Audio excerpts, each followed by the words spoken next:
Now, as the Trump administration's feud with African nations intensifies, another policy is making headlines. The White House is considering a major expansion of travel restrictions, one that could affect millions across multiple continents, and Africa could be the hardest hit. Now, the proposed policy aims to tighten security and immigration controls, but it's already raising concerns about fairness and global relations. Which countries are on the list, and what could this mean for US-Africa ties? Our next report has all the details. A new travel ban by the United States could soon take effect, one that would impact millions worldwide. The Trump administration is considering sweeping travel restrictions, and among the hardest-hit regions is Africa, with 22 nations on the list. Reports indicate the US is weighing a major crackdown on travel from at least 41 countries, citing illegal immigration concerns and national security risks. If implemented, this policy could block or restrict visas for entire nations, making it much harder for people to visit, work or study in the United States. The proposed travel ban divides countries into 3 categories, each with different levels of restrictions. The first division is the red category. This means no visas and no entry into the United States at all. Libya, Somalia and Sudan are on this list. Next comes the orange category. These countries face restrictions on tourist, student and some immigrant visas, but with a few exceptions. Eritrea, South Sudan and Sierra Leone are likely to be affected. The third one is the yellow category. These countries have 60 days to meet US security requirements or face stricter visa bans. Countries at risk include Angola, Burkina Faso, Cape Verde, Cameroon, Chad, Democratic Republic of the Congo, Equatorial Guinea, the Gambia, Liberia, Benin, Republic of Congo, Malawi, Mali, Mauritania, Sao Tome and Principe, and Zimbabwe.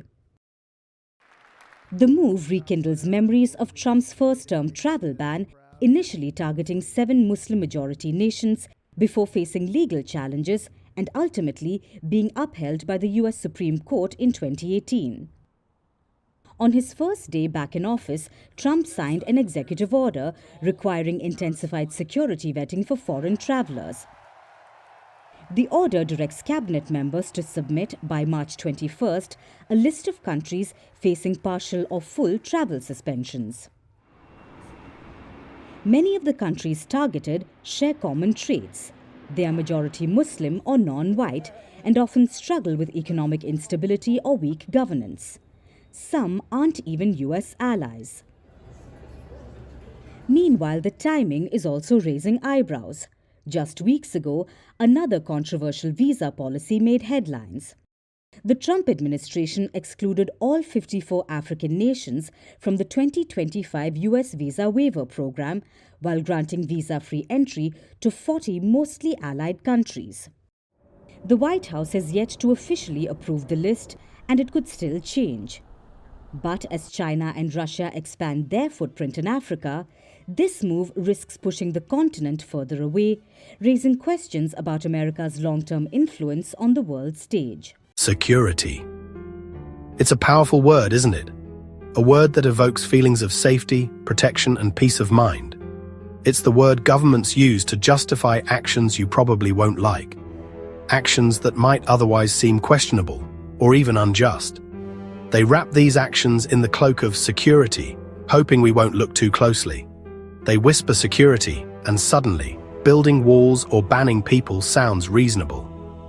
It's as if the mere mention of the word is enough to silence dissent and justify the most extreme measures. We're told it's for our own good, to protect us from some unseen threat. But peel back the jargon, and you don't find a shield. You find a wall. A barrier erected not to protect, but to divide. A wall built on fear and suspicion, rather than genuine concern for safety. Not of bricks, but of paper, policies, and prejudice. A labyrinth of regulations designed to keep certain people out, while allowing others to pass freely. It's a system built on bias, disguised as bureaucracy. This isn't about safety, It's about exclusion. It's about creating an us and a them, and then systematically denying them access to the opportunities and freedoms that we enjoy. Our story begins with a leak, a secret Trump White House memo proposing sweeping visa restrictions for 36 countries.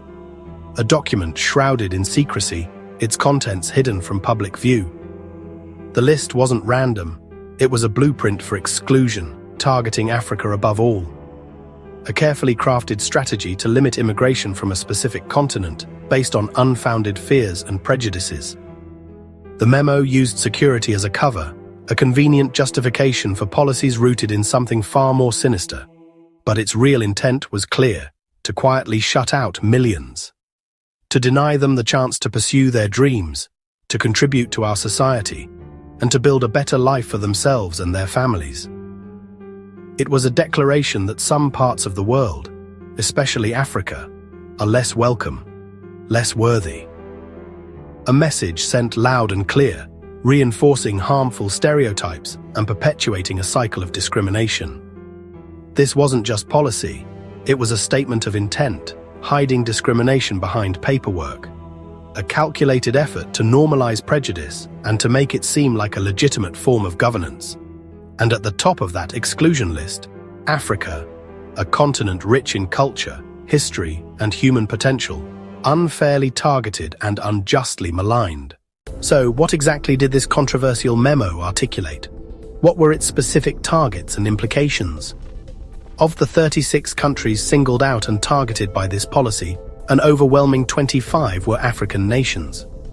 This immediately raises a critical question: why Africa? What was the underlying rationale for such a disproportionate focus on a single continent? This wasn't a surgical policy, a carefully calibrated response to specific threats. Instead, it was a sledgehammer, a blunt instrument aimed squarely at an entire continent. It lacked nuance, precision, and any semblance of targeted strategy. The policy seemed to paint all African nations with the same broad brush, ignoring the vast differences in their individual circumstances. Consider nations like Nigeria, a powerhouse of innovation and culture; Egypt, with its ancient history and modern dynamism; Ghana, a beacon of stability and progress in West Africa; Ethiopia, a land of ancient civilizations and burgeoning development; the Democratic Republic of Congo, a nation of immense potential and complex challenges. Even tiny Djibouti, a strategically vital nation in the Horn of Africa, were all swept up and included on the list, regardless of their individual circumstances or contributions. The underlying message was clear and deeply troubling. If you're from Africa, you're automatically considered a risk until you can somehow prove otherwise. This blanket suspicion cast a shadow over millions of innocent people. This wasn't a minor adjustment or a simple tweak to existing regulations. It was a fundamental shift, a seismic change in America's long-standing relationship with the African continent. It signaled a departure from partnership and cooperation towards suspicion and restriction. Over 1 billion people, a vast and diverse population, were effectively branded as potential threats based solely on their geographical origin. This sweeping generalization ignored the individual stories and aspirations of countless individuals. Imagine the sheer arrogance and audacity of reducing 54 distinct and diverse nations, each with its own unique history, culture, and challenges, to a single, monolithic problem. This policy was the bureaucratic equivalent of constructing a massive wall around the entire African continent, isolating it from opportunity and progress. It wasn't just about restricting tourism, it had far-reaching consequences for students seeking education, entrepreneurs pursuing business ventures, and families hoping to reunite with loved ones. It impacted artists seeking inspiration, scientists pushing the boundaries of knowledge, and professionals contributing their skills to the global community. The memo's ultimate aim was to sever vital connections, effectively transforming the American dream into an exclusive, members-only club, inaccessible to a vast segment of the world's population. In essence, this policy represented a blueprint for global apartheid, a system of discrimination and exclusion based solely on national origin. Every controversial policy needs a cover story. For this visa ban, it was national security. The memo cited technical jargon, identity protocols, biometric data sharing to sound neutral. But look closer. Many targeted countries were already US security partners. So, are they partners or threats? The logic crumbles. The real story isn't about data, it's about demographics. The list wasn't about risk, it was about who's considered desirable. The security argument was a Trojan horse for discrimination. This was a political wish list, not a security document. The memo's true concern wasn't biometrics, it was black and brown people getting on planes. The policy hid prejudice behind bureaucracy. Let's do the math. 70% of the targeted countries were African. That's not coincidence, it's a pattern. This wasn't a security policy, it was profiling on a continental scale. It treated 1.4 billion Africans as a monolith of suspicion. The message: Africa is a problem, not a partner. This thinking revives colonial stereotypes and ignores Africa's progress and diversity. It creates a two-tiered world, safe Western countries and risky African ones. This is global redlining, drawing a line around a continent and saying, "You're not welcome." The pretense of objectivity is just that, a pretense. This was a choice to punish millions for the perceived failings of their governments. The African focus wasn't incidental, it was the point. None of this should surprise anyone paying attention. Trump's infamous shithole countries remark wasn't a slip, it was a world view. The visa ban memo is that doctrine, dressed up in bureaucracy. The Muslim ban was the trial run. This was the expansion. The disrespect was consistent: delayed ambassadors, slashed aid, condescending rhetoric. The memo operationalized a slur, turning ugly talk into official policy. It's proof the prejudice wasn't just words, it was a plan. This was the inevitable conclusion, not an accident. Still think this was about security? Meet the Djibouti paradox. Djibouti hosts the only permanent US military base in Africa, a vital ally. Yet, it was on the ban list. How do you ban citizens of your key security partner? The inclusion of Djibouti exposes the hypocrisy. This wasn't about risk, but geography and prejudice. If even allies are targeted, no one is safe. The real criteria weren't about cooperation, they were about drawing lines. The Djibouti case proves this was never about security. Even friends can end up on the wrong side of the wall. Behind the policy are real people, students, entrepreneurs, families. A Nigerian student, accepted to a US university, suddenly finds her future erased by a memo. A Ghanaian entrepreneur's business dreams collapse with a single visa denial. An Egyptian-American's family reunion is shattered by a bureaucratic ban. This isn't just paperwork. It's broken dreams and divided families. The policy kills potential, strangles economic and cultural ties, and punishes the innocent. The people writing these memos don't see faces, just statistics and risk assessments. The heartbreak is real, but invisible to those in power. This is cruelty disguised as policy. It leaves a trail of broken dreams across continents.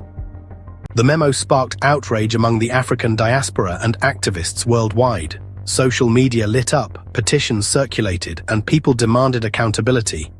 On the continent, the reaction was disbelief and anger, a sense of betrayal. Yet many African leaders were silent. Whether out of diplomacy or fear, their lack of unified condemnation was striking. This silence enables disrespect and allows such policies to persist. Without a strong collective response, Africa remains vulnerable to exclusion. The people's outrage was clear. Their leaders' courage, less so. True change needs both voices and political will. This isn't just about a memo, a piece of paper shuffled between desks. It represents something far more significant.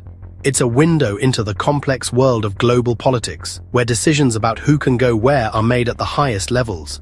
It's about power, the power to control borders, to dictate who is welcome and who is not. It's about the subtle and not so subtle ways that nations exert their influence on the world stage. It's about who gets to move freely across the globe, who gets to pursue opportunities abroad, and ultimately, who gets to dream of a better life beyond their current circumstances. The freedom to travel is a fundamental human aspiration. Your passport, That small booklet you carry determines your freedom, your access to the world. It's a document that can open doors or slam them shut. But for many Africans, it's often a barrier, a source of frustration, not a key to unlock opportunities. The process of obtaining visas can be arduous, expensive, and often unsuccessful. The visa ban and policies like it tried to cement a global hierarchy, reinforcing existing inequalities and limiting the potential of an entire continent. It was a system designed to keep Africans at the bottom, restricting their movement and limiting their access to resources and opportunities. Control over movement is the ultimate power, a privilege long held by a select few, those with the right passports and the right connections. They glide through airports while others face endless scrutiny. The memo was a stark reminder that the club, the powerful nations of the world, ultimately decides who's in and who's out, who gets to participate and who is excluded. The answer isn't just protest, although that's important.